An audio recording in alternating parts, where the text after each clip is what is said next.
The fluorescent lights buzzed overhead, cold and unforgiving. Emily sat at the back of the classroom, her hands trembling slightly as she stared down at the graded test in front of her. A bright red F stared back at her like a judge, condemning her in front of everyone. She had come last, again. "Seriously, Emily? That's your answer?" whispered Jessica, perched on the edge of her desk.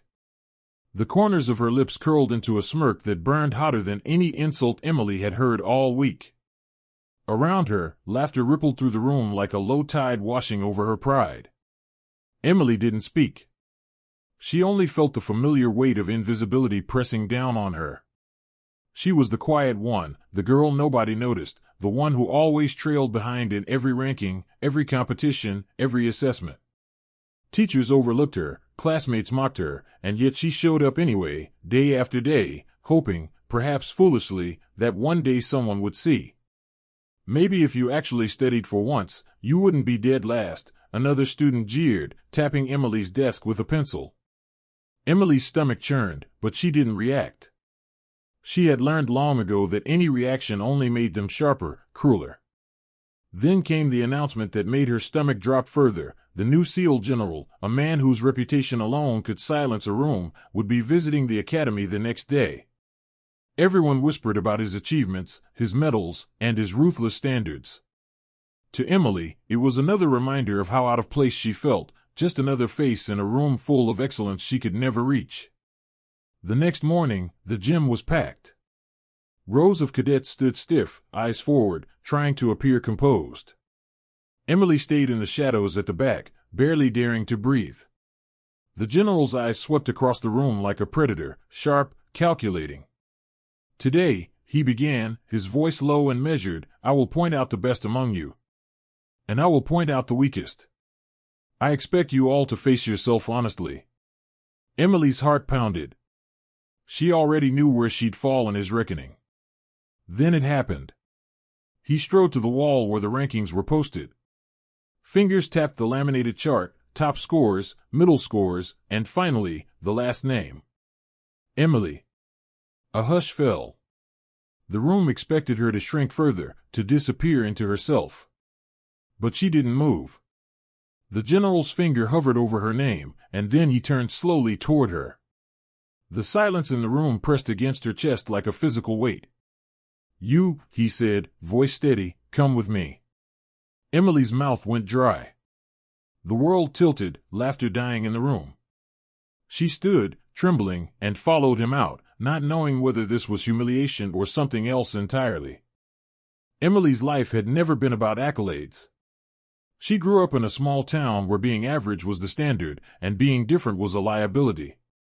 Her parents worked long hours, barely noticing her grades or her quiet persistence. At school, she had been teased relentlessly, her uniform always slightly untucked, her books always misplaced. Clumsy, they said. Useless. She had learned to hide in plain sight, mastering the art of observation instead of action. While others spoke and boasted, she listened. While others rushed to answer, she absorbed. She noticed the subtle patterns, the way the instructor's voice changed when frustrated, the way teammates faltered under pressure.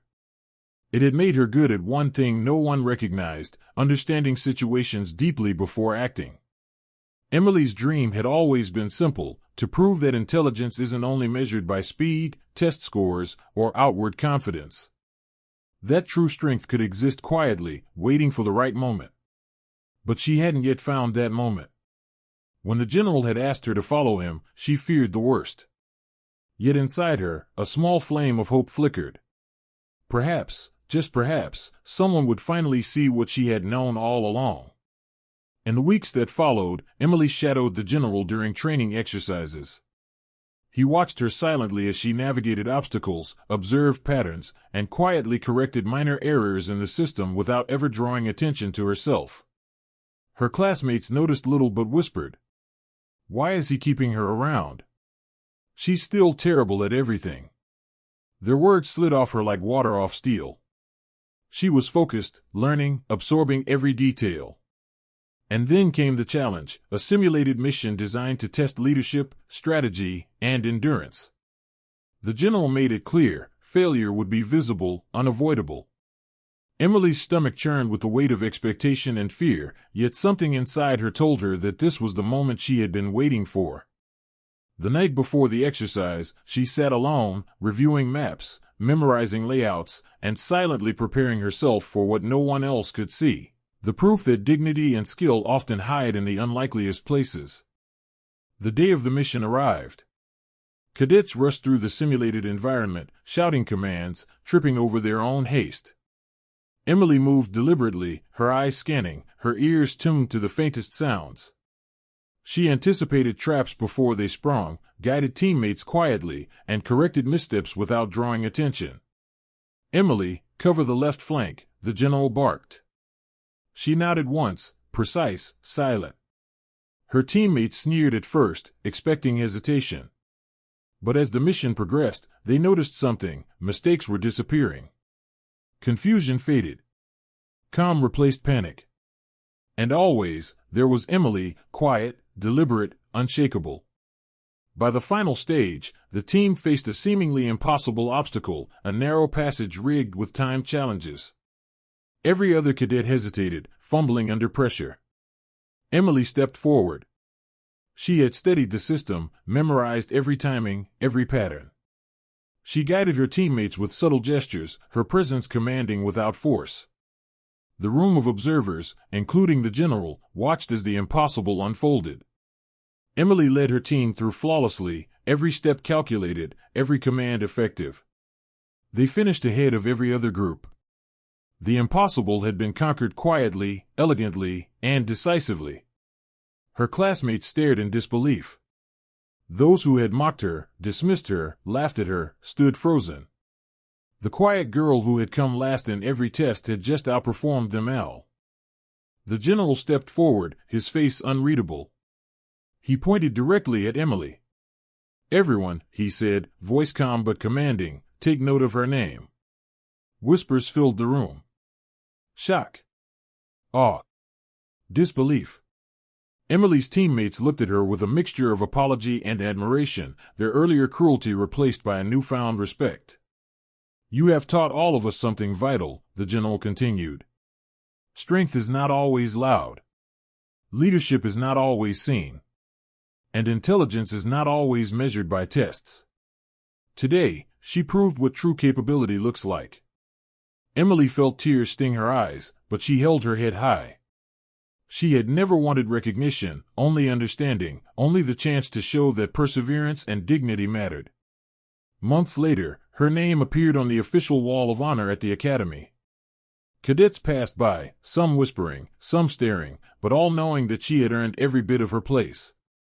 Emily walked past them quietly, a small smile on her lips. She didn't boast. She didn't need to. She carried herself with a calm dignity that no grade, no insult, and no mockery could ever take away. And for the first time in her life, she realized that being last in the world's eyes didn't define her. What mattered was the courage to keep moving forward, quietly, patiently, and with unwavering self-respect. Her story, whispered through the academy halls, would inspire others who were overlooked, underestimated, or ignored. And Emily, once last in every test, would always be remembered as the girl who proved that dignity, when nurtured, could never be defeated.